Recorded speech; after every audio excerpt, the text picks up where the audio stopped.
Direct instruction दिया कि बाबा 10 बजे तक अपने को ये खत्म करना है। 10:01 भी हुआ कि अपनी बात में कल लग जाएगी। तो मेरे पास 2 मिनट पड़े हैं, उस सर का भी उसमें बीच में हमको स्पीच लेना है। सर मेरे मार्गदर्शक हैं। सर ने जितनी चीजें मेरे को सिखाई है उसको आगे लेके जाने की जिम्मेवारी मेरे ऊपर है। इसको मैं पूरी तरीके से समझता हूँ। आगे के कार्यकाल में मैं मालेगांव के लोगों के लिए कुछ अच्छा कर सकूं, उनके जीवन में कुछ अच्छी बढ़ोतरी कर सकूं, यही मेरी मंशा है।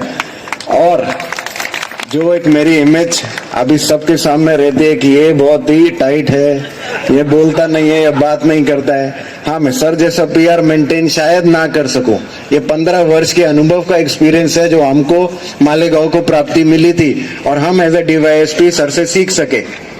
पर मेरा सिर्फ 2 साल का एक्सपीरियंस है और उसी 2 साल के एक्सपीरियंस के बलबूते पर जितना मैं कर सकता हूँ 110% करने की कोशिश करूंगा।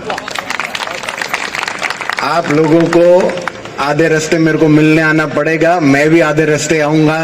आप लोगों से 4 चीजें मैं सीखूंगा, उसको 8 करने की कोशिश करूंगा। हाँ, अवैध धंधों पर मैं उतना ही टाइट रहने वाला हूं, पर नॉर्मल लोगों के लिए मैं बिल्कुल अच्छे से नॉर्मली बिहेव करता हूं।